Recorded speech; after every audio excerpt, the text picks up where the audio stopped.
Bonjour à tous, veuillez vous inscrire pour recevoir nos nouvelles quotidiennes.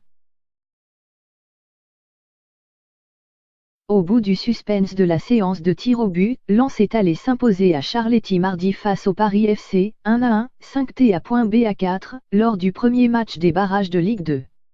Grâce à cette victoire, les Lensois, soutenus par plus de 7000 supporters, s'offrent le droit de défier troisième de Ligue 2, en deuxième barrage vendredi.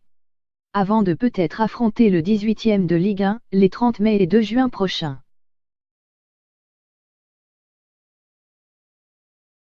Lens a fait un tiers du travail, mais que ce fut dur. Dans un stade Charléty bouillant comme jamais il ne l'a été cette année avec la présence de plus de 7000 supporters nordistes, le RC Lens est allé chercher la victoire face au Paris FC au bout du suspense de la séance de pénalty. Thierry Ambrose avait ouvert le score, 16e, mais Marco Malettic lui a répondu dans les tout derniers instants du temps réglementaire, 93 minutes.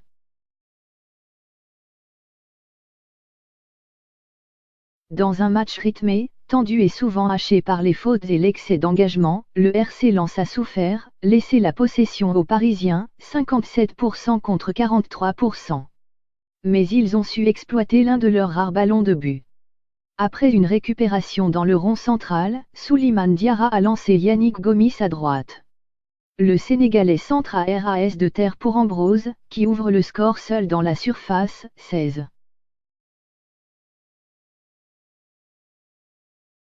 La suite du match, marquée par un faible nombre de tirs cadrés, 5, s'est orientée vers une attaque-défense souvent à la faveur des hommes de Metche Bazdarvik, qui ont même fait le même siège du gardien sans et hors à l'heure de jeu.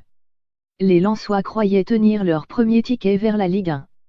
Avant le coup de tonnerre.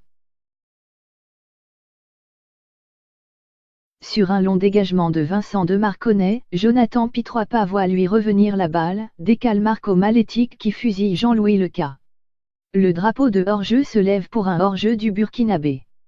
Moment de flottement et de tension, l'arbitre central affirme que le ballon, touché par un Lensois de la tête à la réception, a remis l'ancien Rennais dans le jeu et valide le but.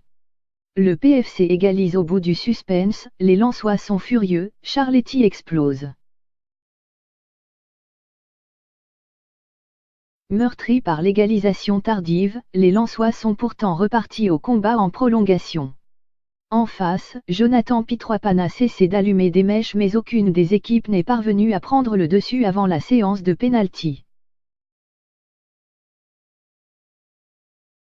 Très bon pendant le match et auteur d'une frappe sur la barre, c'est Romain Perraud qui a décidé du sort du match en envoyant son pénalty sur le poteau de Leca, avant que le capitaine Guillaume Gillet ne délivre les Lensois et les envoie affronter 3 dans 3 jours.